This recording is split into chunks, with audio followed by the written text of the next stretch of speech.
Existe una percepción, en mi criterio, bastante generalizada de que en los últimos tiempos han aumentado los delitos asociados con la violencia. En las redes vemos día a día hechos violentos. Se ha dicho muchas veces que todo lo que vemos en las redes no es verdad, pero tampoco todo lo que vemos es mentira. El impacto que produce un solo hecho de este tipo es difícil de calcular. Uno solo, un asesinato, un robo con violencia, alguien que es atacado de noche para robarle cualquier cosa, el celular, la cartera, la moto. Además del daño para la víctima, para su entorno, difícilmente quien se entera de lo que ocurrió no sienta miedo, no sienta inseguridad. Eso es inevitable. Entonces, ¿qué hacer? La seguridad de las calles cubanas ha sido desde hace mucho tiempo uno de esos elementos más distintivos de nuestro país. Vamos a permitir que eso cambie. ¿Qué es lo que tenemos que hacer? ¿A quién le toca hacerlo? Acompáñenos en una nueva emisión de Hacemos Cuba. Bienvenidos.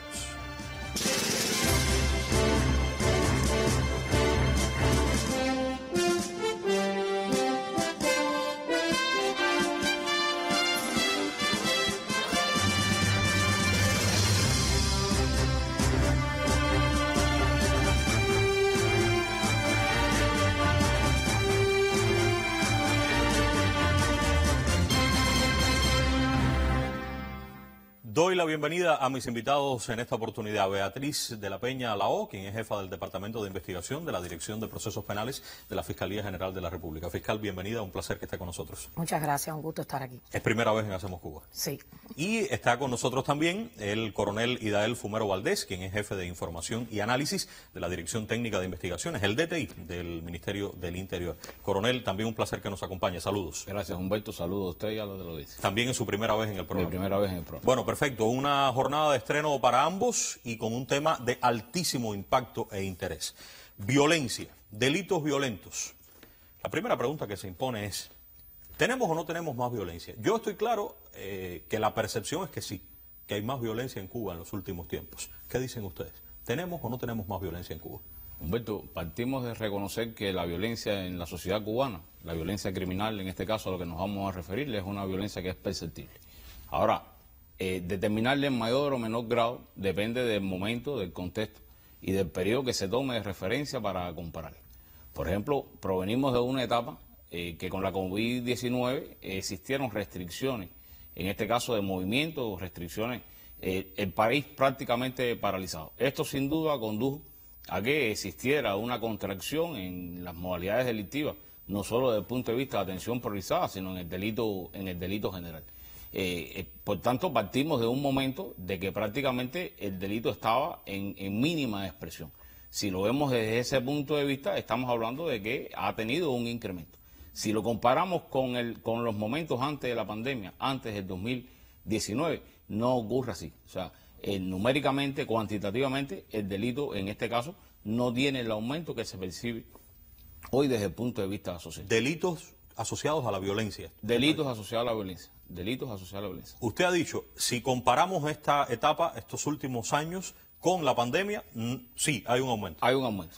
Hay un aumento porque en aquel momento el país estaba prácticamente paralizado o detenido. Paralizado el país, por tanto se produjo una contracción del registro delictivo, tanto del delito general como del delito priorizado, incluyendo las expresiones. Y antes de la pandemia, no es más grande ahora lo que está ocurriendo. No es más grande lo que se está percibiendo. Fiscal, ¿usted tiene la misma percepción? Sí, la violencia criminal, considerada en algunas tipicidades delictivas, que es como se considera por los estudiosos y los que analizan el tema, que tiene que ver con los delitos de asesinato, homicidio, lesiones, robos con violencia, la agresión sexual. Esos delitos no tienen un aumento, que no quiere decir que no haya un aumento en la incidencia delictiva. En otros delitos que sí aumentan y que también influyen en esa percepción de inseguridad de la que hablabas en un inicio. Coronel, yo sé que usted tiene información, quisiera que viniera conmigo, por favor. En general, el comportamiento del delito en Cuba, porque yo insisto, la percepción es que sí hay más violencia. Vamos a ver esta gráfica que usted nos ha traído, me parece que puede explicar, podemos entender mejor cómo es la estructura del delito en Cuba hoy. Vamos a imaginar que esto es digamos, 100 delitos. Explíqueme esto, cómo se organiza. Bueno, esta estructura del delito nos está diciendo que los delitos relacionados con la violencia en la estructura general de todos los delitos que se registran, estamos hablando de registro de los delitos que se denuncian, representan solo el 9%. Cada 100 delitos que se registran en Cuba, solo 9 están asociados a la violencia. Aquí lo que ocurre es algo. Este 81% que tiene que ver con los delitos patrimoniales, en dependencia de las circunstancias en que estos hechos se dan, por ejemplo, los hechos que ocurren en vivienda, aun cuando no haya un ejercicio de la violencia directa contra la víctima, como quiera que sea, te deja una sensación, un sentimiento de violencia, de agresividad en las personas que, por supuesto, son víctimas de estos hechos. Estoy durmiendo, entra alguien a mi casa, roba dentro de mi casa, yo me despierto al otro día por la mañana y descubro que robaron. ¿Ustedes eso no lo contemplan como un delito de violencia? No es delito violento, pero en la víctima sí queda la sensación de qué pudo pasar en caso... Imagínese eso va a dar o no va a dar inseguridad. Exactamente, claro. da inseguridad.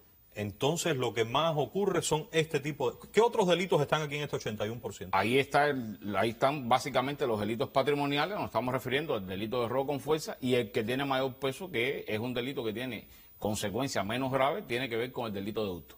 De hurto. De hurto. ¿Cuál es la diferencia, el delito cuando hay violencia, hurto? No, explíqueme un poco porque esto, fiscal. depende de la circunstancia.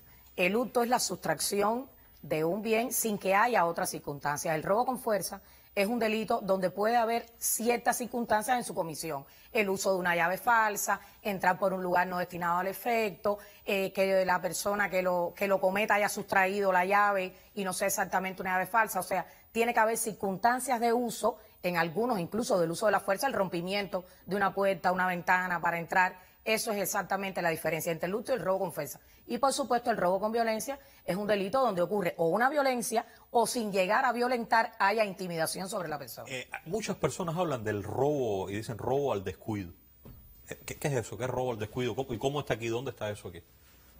A ver, lo que la persona puede considerar robo al descuido debe ser lo que está tipificado en el código como el hurto. Es una persona que deja algo, voy a poner un ejemplo, un celular, encima de ahí mismo, donde estamos aquí ahora, ajá, en el buró, cogió y se lo llevó. Eso es un hurto. Eso es hurto. No hubo violencia. Si no hubo otra circunstancia. No hubo violencia, no hubo fuerza, no hubo sustracción de nada para poderlo hacer. O sea, no entró de otra manera, sino que simplemente se lo llevó. Eso es lo que se considera en el comentario popular hurto al descuido. No hay violencia. Es un delito. No hay violencia. Bien. Vamos a explicar un poco mejor. Y bueno, antes de ir a hablar más de la violencia, ¿y estos otros delitos cuáles serían?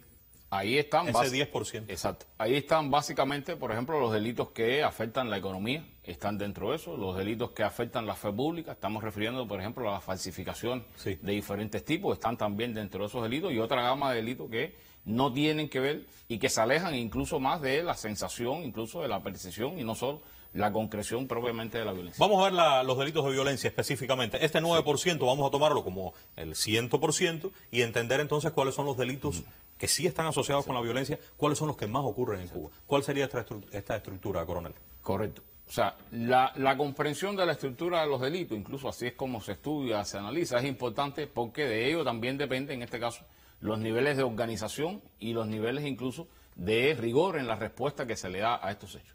Hay que tener en cuenta que en esta estructura integral de los delitos de violencia, por ejemplo, la amenaza y las lesiones menos graves, que implican menos o consecuencias de menor gravedad, en este caso a las víctimas, ocupan entre ambas el 58%. 30% amenazas, 28% de las lesiones. Hábleme de las amenazas, fiscal. Sí, ¿Qué podemos contemplar como amenazas entendiéndolo como delito? Ajá. La amenaza es aquel hecho donde una persona, de manera verbal, extraverbal, por gestos, por utilizando medios de comunicación, amenaza. ¿Por gestos? Gestos. ¿Solo gestos? Gestos. Que puede poner a la persona en una condición de miedo, de temor, a partir de las circunstancias en que ocurra. Y puede ser lo mismo contra la persona, contra un familiar, contra una persona allegada, contra una persona con la que hay una relación de afectividad. Cada 100 que no delitos, tiene que ser contra él. Cada 100 delitos asociados a la violencia, 30 tienen que ver con este tipo de conducta. Sí. ¿Y ustedes investigan esto? ¿La DTI investiga esto? Se investiga en correspondencia con las características del hecho. Por supuesto, todo se investiga. Todo lo que va a una todo lo que se denuncia, todo lo que se denuncia, se enteran. Por supuesto. No la Dirección Técnica de Investigaciones, pero sí, sobre todo la Policía Nacional Revolucionaria, los órganos de instrucción, en correspondencia incluso a la condición en que la amenaza se manifiesta. Por ejemplo, hay amenazas que se profieren con el empleo de armas. Y estas son amenazas que tienen un grado, por supuesto, de complejidad y de de una condición de gravedad mayor que una simple amenaza verbal. En resumen, la amenaza es un delito y tiene una consecuencia. Es delito y puede ser grave también. Lesiones menos graves. ¿Cuáles son las lesiones menos graves, fiscal? Las lesiones menos graves son aquellas que ni causan ni dejan secuelas en la persona, secuela de cualquier tipo, lo mismo psicológica que física, que porque haya castración, porque haya afectación que falte algún miembro, no pongan en peligro la vida, pero sí necesitan tratamiento médico. Esas son Llevan las lesiones tratamiento, que pero consideramos no hay una consecuencia después que queda para siempre. Exactamente. Y esas son el 28%, una cifra Sí. alta también. Una cifra alta. Lesiones graves, estas tienen un 8%, fiscal. Ponen en peligro la vida de la persona o le dejan secuelas de las que ya hablamos. Robo con violencia, 25%. Coronel.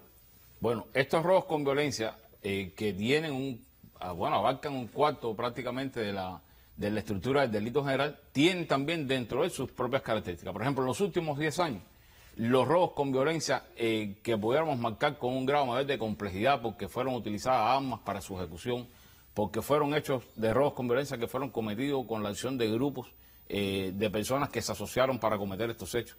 Los hechos que marcaron también determinado nivel de violencia sobre las víctimas representaron solo el 10% de estos hechos. O sea, no dejan de ser complejos todos, no dejan de marcarte todo un grado o una sensación de violencia, de inseguridad, de agresividad sobre las víctimas, pero dentro de esta estructura de robo con violencia también hay una caracterización que hace que uno sea y otro, o sea, que marca una diferencia desde el punto de vista de la agresividad, de la complejidad y sobre todo de las consecuencias graves en estos casos. Consecuencias de robo con violencia, sanciones, fiscal. Altas, son sanciones muy elevadas, tiene un marco ¿Cuán sancionador, altas? ¿Cuán altas? tiene un marco sancionador que puede llegar hasta los 30 años la privación perpetua, Incluso la privación perpetua. o incluso la privación perpetua. El esclarecimiento del robo con violencia en el país en este momento, de los hechos que se conocen de estos delitos más graves, es alto el nivel de respuesta y la llegada a la Fiscalía y a los tribunales. ¿Cómo se comporta? Es más alto en la medida en que es más alta la complejidad y las consecuencias graves del hecho. Bueno, aquí veo que asesinato, homicidio, agresión sexual ocupan lugares mucho más pequeños, 3%, 1%. Hábleme de esto. Estos son los hechos, vamos a decir, asesinato, homicidio, los hechos ya de violencia extrema. Ahí se genera, en este caso, la muerte a las víctimas y la agresión sexual que también se trae, por supuesto, por la sensibilidad que esto implica. O sea, estos son los hechos de violencia extrema, los hechos más complejos y, sin embargo, por eso la importancia de estudiar la estructura del delito, porque demuestra exactamente que estos hechos son los que menos ocurren dentro de esa estructura. Y el móvil de los asesinatos. Esta es la caracterización de los hechos de asesinato. O sea, los móviles de los asesinatos tienen un mayor por ciento, estamos hablando de un 89% de los hechos que se ocasionan precisamente a partir de problemas que sean interpersonales. ¿No tiene nada que ver con robo, con... No, los que tienen que ver con robo son los hechos que se generan por ánimo de lucro. Ahí se llega, es el 11%. O sea, que la mayor parte de los asesinatos, que es el 3, cada 100 delitos violentos, solo 3 son asesinatos. Y ahora, de todos los asesinatos, el 89% es por cuestiones entre las personas. Por cuestiones entre las personas, por riñas anteriores, por desavenencias que surgen incluso eventuales y que se generan por esas características. Solo el 11% para robar. Solo en eso, el 11% para robar. Bueno, le invito a que vaya con la fiscal y quiero quedarme en esto del asesinato. Fiscal, coronel, ¿hay o no más asesinatos en Cuba? No hay más asesinatos en Cuba. ¿No? En los números, no hay más asesinatos. Si sigo las redes voy a creer lo contrario. No, el problema de la utilización de las redes es que evidentemente hay una mayor visibilidad de los hechos y puede ocurrir un hecho que hace, por ejemplo, 5 años no tenía esa visibilidad porque no había la cantidad de uso que hay hoy de las redes sociales. Hoy estamos hablando de que alrededor de 6 millones de cubanos utilizan las redes sociales y hace 5 años lo utilizaban 1 millón y pico, 2 millones era la cantidad de cubanos que utilizaban las redes sociales. Y un hecho que anteriormente la única manera en que se conocía podía ser porque ocurría en una comunidad y se conocía alrededor de una comunidad, hoy a través de las redes sociales, evidentemente esa visibilidad es mucho mayor. Pero en números, en cuantía, en proceso, no hay mayor cantidad de asesinatos. ¿Más robos con violencia, coronel, sí o no? No existen más robos con violencia complejos.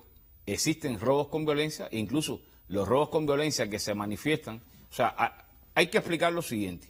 O sea, el robo con violencia contenía, ante la nueva ley penal, contenía en este caso las manifestaciones que se daban como hechos de arrebato. Estos hechos de arrebato, al ser Es el ejemplo que poníamos del celular hace un rato. el ejemplo que poníamos del celular. O sea, un celular que usted porta de manera visible, incluso de manera vulnerable, en la mano, alguien le pasa por al lado, se lo sustrae sin ejercer ningún tipo de violencia. En este caso, sin ocasionar ningún tipo de lesión sobre las personas, y es considerado un arrebato. Pero en la percepción de las personas sigue considerándose como un hecho de robo con violencia que te ejecuta. Y eso sí aumenta, ese tipo de hechos sí ha aumentado en los últimos años. Esos hechos aumentan en los últimos tiempos. En el caso concreto de los celulares, por ejemplo. No aumentan en el caso concreto de los celulares. ¿No? No lo Tenemos hace. muchos más celulares ahora que hace 2 años. Bueno, está precisamente en esa percepción que explicaba la fiscal con relación precisamente a lo que a través de las redes sociales se difunde. Estamos hablando de una percepción. Cuando hablamos de las redes sociales y la relación que establecía entre los 2 millones anteriores y los más de 6 millones actuales, de que esto estamos hablando de una percepción que se puede triplicar. Claro, lo que pasa es que es un tema sobre el que no hemos tenido información sistemática y tal vez las redes han estado ocupando un espacio aquí. Fíjense que ustedes me lo están explicando, confío en lo que me dicen, pero aún así me sorprende que me digan esto. Bueno, y en el caso de las noches, porque es otra de las líneas que leo constantemente. Aquí en el colectivo lo podemos comentar. Antes podía salir de noche, ahora evito salir de noche, tengo miedo, supe que pasó esto en tal lugar.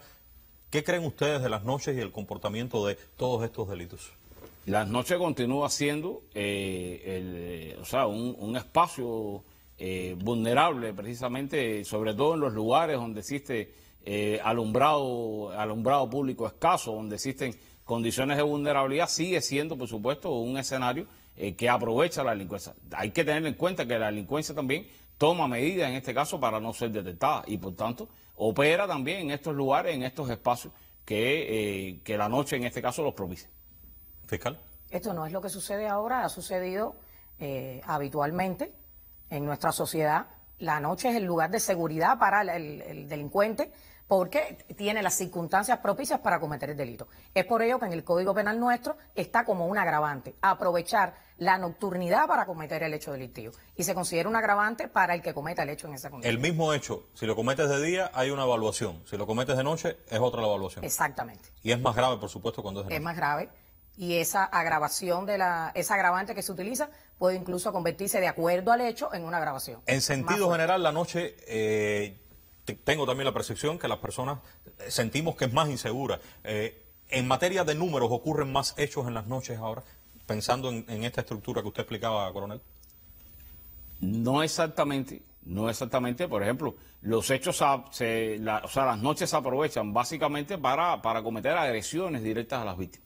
Por ejemplo, un arrebato es más, lo podemos percibir, lo podemos conocer, o ocurre más sobre todo en lugares donde existen aglomeraciones de personas, en lugares públicos donde existen aglomeraciones. Eso generalmente se da de día. O sea, no exactamente, por eso que hay que trabajar sobre todo con el tema de la estructura del delito y con la manera en que cada uno se manifiesta. Porque cada uno tiene una característica diferente. Ustedes no están diciendo que no pasa nada de noche, porque decir eso aquí sería... No lo estamos diciendo, no lo estamos Sí diciendo. ocurre y Sí lo ocurre. que entiendo que han dicho es que siempre ha ocurrido. Incluso lo más grave, los hechos más graves ocurren generalmente de noche. Vamos a hablar de las motos eléctricas. Ya ustedes han hablado un poco de los celulares. ¿Qué tienen que decirme sobre las motos eléctricas, relacionar esto con las noches? ¿Cómo están investigando? ¿Cómo está la Fiscalía procediendo con este delito concretamente de las motos eléctricas que han crecido tanto en el país en los últimos años? Bueno, Humberto, el tema de las motos eléctricas tiene sistemas de trabajo por parte del Ministerio del Interior de prioridad en el orden investigativo y en el orden también del control y el conocimiento de la delincuencia que pudiera estar vinculándose a estos hechos. Hay que decir que lo que más ocurre con respecto a las motos eléctricas no son exactamente hechos de tipo violento. O sea, en la estructura, volvemos de nuevo a analizarlo de esa manera, lo que más ocurre con las sustracciones de motos son hechos de hurto y robo con fuerza que ocurren en vivienda y que ocurren en parqueo. No dejan de ser hechos, como explicábamos al comienzo, que te generan esa sensación de inseguridad y esa sensación de despojo del bien. La mayor parte de las motos eléctricas que se roban, entonces no se ejerce violencia. No es así. Se la lleva, alguien la dejó ahí y se la llevan. Exactamente. O entran a una casa y se la llevan. Exactamente. Las sanciones y la manera de proceder en la Fiscalía con las motos eléctricas. La moto. Las motos en sentido general. La moto como un bien que además tiene mucho valor hoy en la situación económica cubana, es uno de los bienes que más valor tiene, es un bien de propiedad personal. Eso dentro del delito, dentro de las tipicidades delictivas contra el patrimonio, aumenta el nivel de adecuación de la sanción para ese tipo de hechos por el valor que adquieren las motos. Es más alta, por el valor que tienen las motos. Pero además, dependiendo del tipo de hecho, porque ya hablaba el coronel que puede ser un hurto, pero puede ser un robo con fuerza, pero podemos tener algunos de hechos de robo con violencia. Hay algunos donde se ha atentado contra la integridad corporal de las personas, pero de todas formas sigue siendo un hecho muy grave.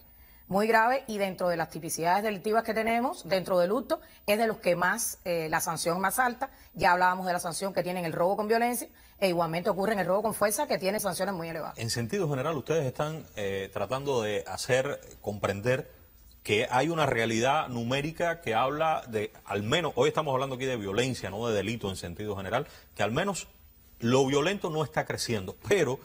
Yo tengo que ir entonces a otro tema. Si ustedes con la violencia o sea, tienen esta posición clara. Yo creo que si no es violencia, entonces es agresividad. Yo creo que sí hay más agresividad en sentido general. Yo no sé si es que se manifiesta más agresividad a la hora de cometer estos mismos hechos que ustedes dicen que más o menos siempre han ocurrido, o es la percepción también. ¿Ustedes creen que sí hay más agresividad? ¿Cómo lo ven y qué estamos haciendo en definitiva para algo que todos los que estamos aquí lo compartimos, todas las cubanas y los cubanos? Bueno, nosotros consideramos, como ocurrió en los años 90 también, que la situación económica del país generó tensiones, generó incluso efectos de desgaste en las personas.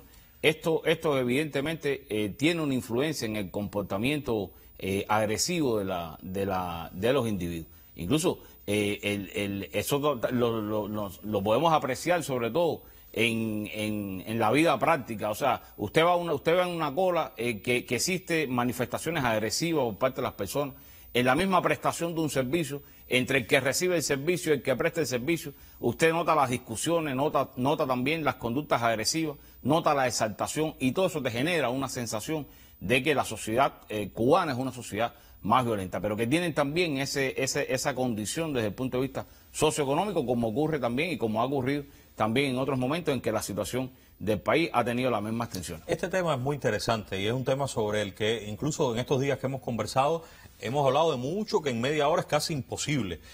Lo primero que voy a decir es que el miércoles que viene vamos a estar en Radio Rebelde y ellos mismos dirán, bueno, casi no pudimos decir nada. Es verdad, queda mucho por decir aquí, pero quiero preguntar en estos minutos que quedan al menos una pincelada de algunos temas. Primero, ¿estos delitos violentos son jóvenes fundamentalmente, fiscal, los que los están cometiendo, sí o no?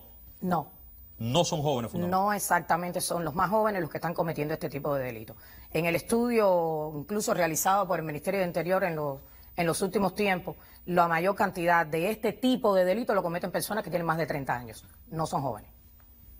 Que no quiere decir que no tengamos jóvenes que hayan cometido este tipo de delitos.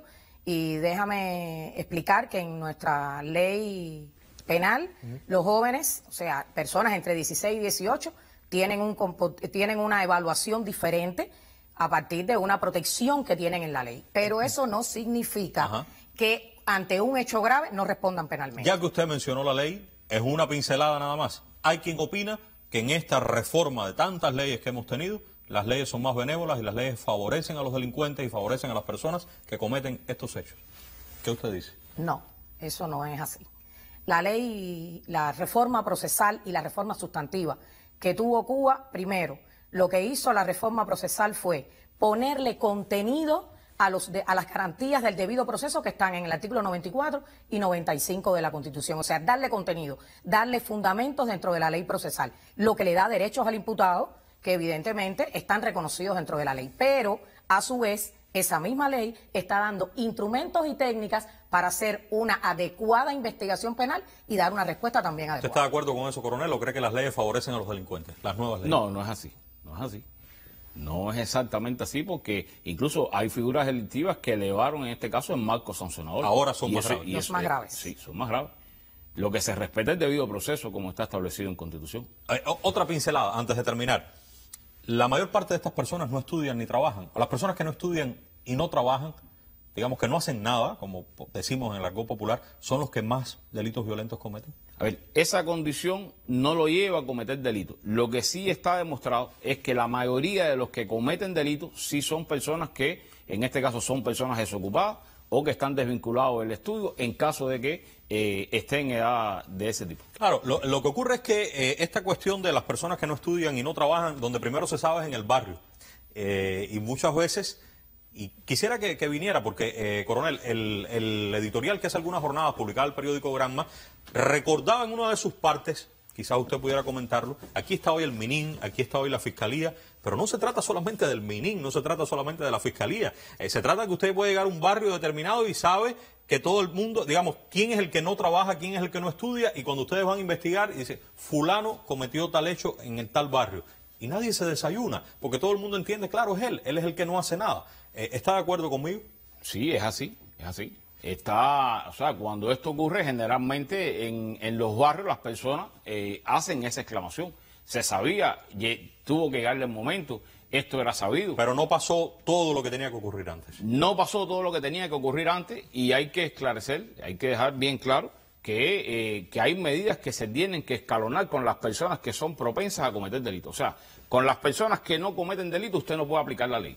Usted aplica la ley cuando la persona es comisor, pero la persona que está dando permanentemente indicios, la persona que está dando o está incurriendo en conductas que hacen suponer que puedan estar vinculados a delitos, existe un grupo de prevención social que está en las demarcaciones, los consejos populares, incluso en algunas circunscripciones donde hay una acción multifactorial que tiene que incidir sobre esa persona. Tema sobre el que vamos a volver. Aquí me enviaban hace un rato esto, dice, alertan sobre cable en carretera de Las Tunas para asaltar vehículos. Lo otro es que todos los días hay decenas de noticias, decenas, y muchas veces solo queda esta información. Este es un medio que lee lamentablemente mucha gente. Y usted me decía, ahorita yo le mostraba, me decía, eso no es verdad. Sin embargo, está aquí, parece contrastado. Hay muchos que son ciertos, lo decía al inicio, no todo es verdad, no todo es mentira. Pero concretamente sobre este hecho en Las Tunas, mucha gente me ha preguntado, ¿esto fue verdad? Un cable atravesando la carretera entre las 8 y 10 de la noche, punto Avenida 2 de Diciembre, ¿qué usted dice muy brevemente?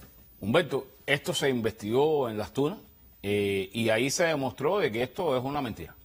Este cable que se trata de ilustrar ahí... Ahí está la foto. Exactamente. Este cable que se trata de ilustrar ahí, esto es una situación que ocurrió realmente desde el punto de vista del tendido eléctrico caído a la salida del hospital pediátrico de Las Tunas, donde alguien pasó, tiró la foto y aprovechó ese contexto para poner precisamente en alerta de que estaban... Cambiaron el hospital, aquí hizo Cambiaron el hospital, exactamente, fue en el hospital pediátrico. ¿Y fue un cable que se cayó? Fue un cable, un tendido eléctrico que se cayó, que incluso los compañeros de la Unión Eléctrica accionaron en la restitución y en el restablecimiento de ese fluido eléctrico con inmediatez. Traía ese ejemplo porque como ese pueden existir muchos más.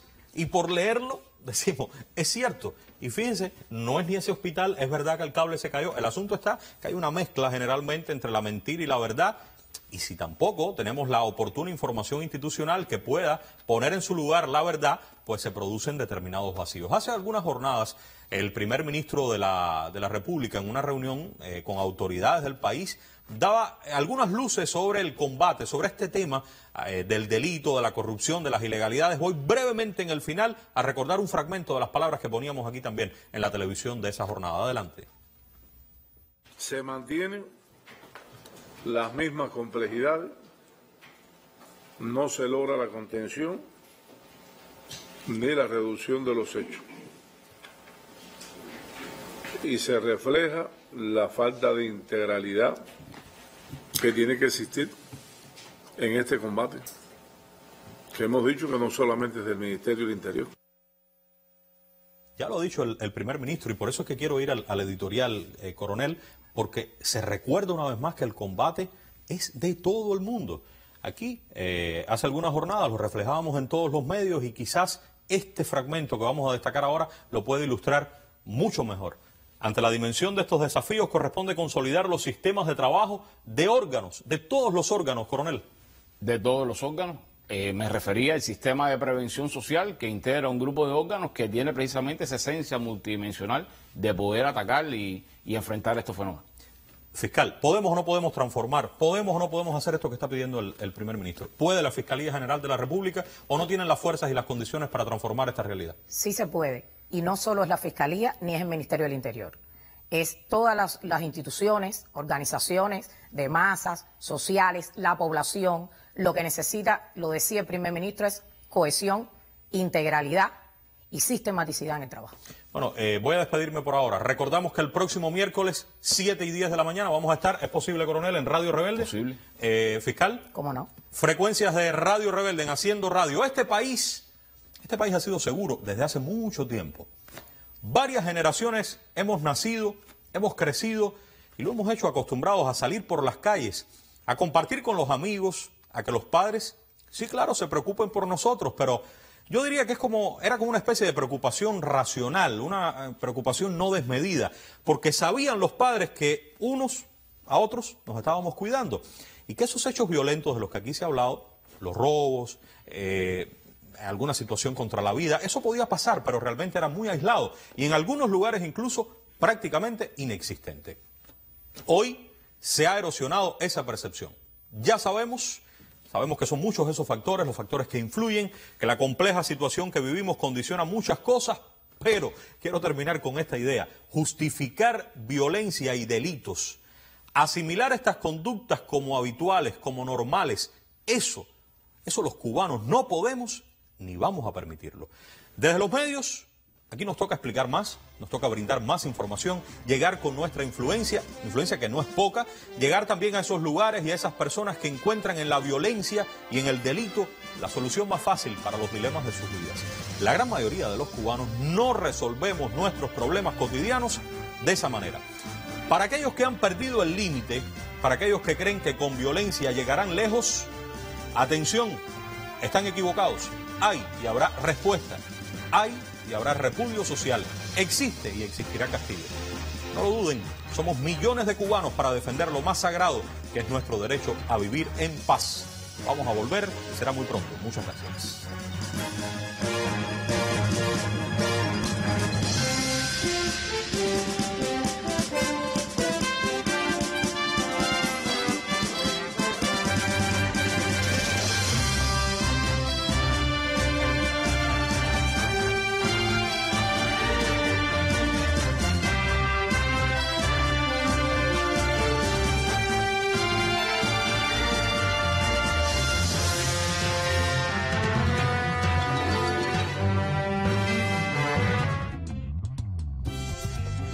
Jorgito, ¿verdad que la inventiva del cubano se traslada a la cocina? Bueno, para mí esto es un espacio de laboratorio. A mí que estamos sacando de la cocina. ¿Verdad? Manitas Sí. y chef. No, chef no. Manitas. Manitas. Hablaron de chef, aquí está el chef Vila para hacer unas elaboraciones bien complicadas.